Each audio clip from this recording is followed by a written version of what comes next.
माहेरात जायची हिंमत नाही.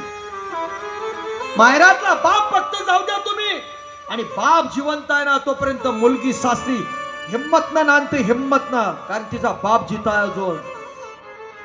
नवरा जर बोलायला आला ना तिला माहित आहे माझा बाप आहे अजून. नवरा मारायला आला ना तिला माहित आहे माझा बाप जिता आहे अजून. फक्त त्या मुलीला म्हणा, त्या मुलीला म्हणा फक्त बाप जाऊ दे, बाप जाऊ दे. बाप गेल्यानंतर ती नवऱ्याशी एवढ्या हिंमतनं बोलू नाही शकत. मग तुमचा बाप कसा बी असो ना, लंगडा असो पांगडा असो, रक्ती नाही त्याच्या अंगात राहिली, थकलेला आहे तो.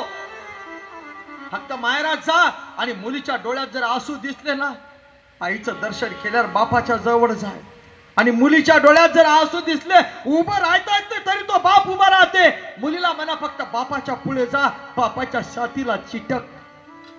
जेव्हा मुलगी बापाच्या छातीला चिटकेनं मुंडकं लावलं ना छातीला, तर रक्त अंगात नाही, पण बाप पोरीच्या आगा पाठीवर हात टाकतो आणि काय म्हणतो माहिती, घाबरू नको, घाबरू नको बेटा, अजून तुझा बाप जिवंत आहे. आणि जोपर्यंत तुझा बाप जिवंत आहे तोपर्यंत काळजी करायचं काम पडणार नाही.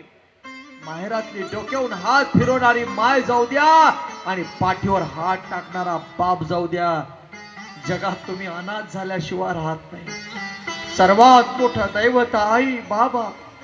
आजपासून तुम्ही ध्यान धरा, गजानन बाबा भेटतील, शिर्डीचे साई मिळतील, स्वामी समर्थ मिळतील, आदि देव महादेव मिळतील, पण गेलेली माय कधीच मिळणार नाही, गेलेला बाप तुम्हाला कधीच मिळणार नाही. सर्वात मोठं नातं आहे माय आणि बाप.